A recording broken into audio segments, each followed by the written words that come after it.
میرے بھائیوں اور بہنوں، ذرا ایک لمحے کے لیے اپنے دل پہ ہاتھ رکھیں اور سوچیں، فلسطین میں آج نسل کشی میں سب سے زیادہ دردناک بچوں کا قتل عام ہے۔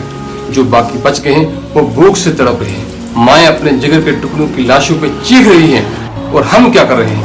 ہماری مقدس سرزمین قبلہ اول کی دھرتی ظالموں کے ہاتھوں لہو لان ہو رہی ہے، اور ہماری آنکھیں نم کیوں نہیں ہیں؟ مسجد اقصیٰ کو گرانے کی طرف تیزی سے پیش رفت ہو رہی ہے، جو کہ کفر کے اماموں نے طے کر لیا ہے۔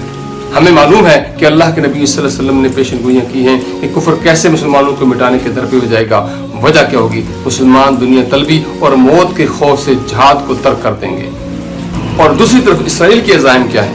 وہ صرف فلسطین پہ اکتفا نہیں کرے گا، وہ گریٹر اسرائیل کا نقشہ تیار کیے بیٹھا ہے، جس کا مطلب یہ ہے کہ وہ شام، لبنان، اردن، مصر کا صحرائے سینا، عراق پورا اور سعودی عرب تک قبضے کی تیاری میں ہے۔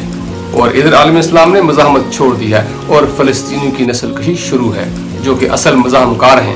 تو دوستو، فلسطین کی کہانی کوئی راز نہیں ہے۔ 1948 کے نکبہ سے جب اسرائیل نے ناجائز قبضہ کیا، تب سے یہ ظلم جاری ہے۔ برطانیہ نے بیج بویا اور آج امریکہ اسے خون سے سینچ رہا ہے۔ غزہ پر بم برس رہے ہیں، معصوموں کے گھر مسمار ہو رہے ہیں، نہ اللہ کے گھر بچے ہیں اور نہ کوئی ہسپتال، نہ کوئی پناہ گزین کیمپ۔ اور ہمیں معلوم ہے کہ معاہدوں کا صرف ڈھونگ رچایا جاتا ہے، امن کی باتیں ہوتی ہیں، لیکن اگلے ہی دن اسرائیل سے رون دیتا ہے، امداد روک دی جاتی ہے، پانی تک بند کر دیا جاتا ہے۔ یہ ظلم کوئی حادثہ نہیں ہے، یہ ایک منصوبہ ہے، امریکہ اور اسرائیل کا گٹھ جوڑ جو انسانیت کو کچل رہا ہے۔ لیکن دوستو، درد یہاں ختم نہیں ہوتا۔ ہمارے اپنے عرب بھائی جن کے پاس تیل ہے، دولت ہے، طاقت ہے، وہ اس ظالم سے مصافحہ کر رہے ہیں، معاہدوں کے نام پہ اسرائیل کو تسلیم کر رہے ہیں۔ یہ کیسا اتحاد ہے کہ اپنے ہی بھائیوں کے زخموں پر نمک چھڑکا جا رہا ہے؟ کیا ہماری امت اس لیے بنی تھی کہ ہم اپنے ہی ہاتھوں اپنے بھائیوں اور اپنے مقدس مقامات کو بھیج دیں اور بھائیوں کو ذبح ہونے کے لیے بے یار و مددگار چھوڑ دیں؟ اور ہم عام مسلمان، ہماری خاموشی اس جرم میں برابر کی شریک ہے۔ اللہ نے فرمایا، وَمَن يَتَوَلَّهُم مِّنكُمْ فَإِنَّهُ مِنْهُمْ، جان لو کہ جو ان سے دوستی کرے گا وہ انہی میں سے ہوگا۔ کیا ہم نے سوچا کہ ظالموں کی حمایت یا ان کے سامنے چپ رہنا ہمیں کہاں لے کے جائے گا؟ اللہ کا وعدہ ہے ظالموں کے لیے عذاب، اور اس میں وہ بھی شامل ہوں گے جو ظلم کو دیکھ کر خاموش رہے، آواز تک بلند نہیں کی۔ لیکن یاد رکھیے، اللہ تعالیٰ ظالم کو مہلت دیتا ہے، فوراً مٹاتا نہیں۔ قرآن میں ارشاد ہے، وَلَا تَحْسَبَنَّ اللَّهَ غَافِلًا عَمَّا يَعْمَلُ الظَّالِمُونَ، یہ نہ سمجھو کہ اللہ ظالموں کے اعمال سے غافل ہے۔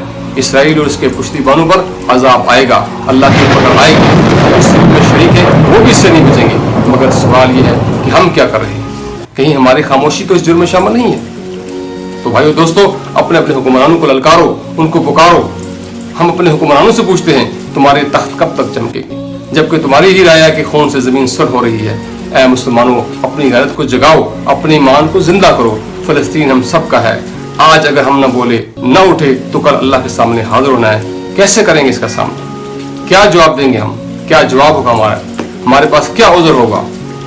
ہم دعا کریں، آواز اٹھائیں، عمل کریں، اپنے اپنے حکمرانوں کو اقدام کے لیے مجبور کریں، ورنہ انہیں اقتدار و اختیار کے وانوں سے نکال باہر کریں۔ کیونکہ فلسطین کی آزادی نہ صرف ہمارے ایمان کا امتحان ہے، بلکہ یہ ہمارے موقف کے عین جائز ہونے کا ثبوت بھی ہے، کیونکہ اس کی پشت پہ امت کے تمام علماء حق کا ہاتھ اور ساتھ ہے، اور جس میں کسی بھی قسم کا رتی بر اختلاف نہیں ہے۔ تو پھر بتاؤ، اب نہیں تو پھر کب؟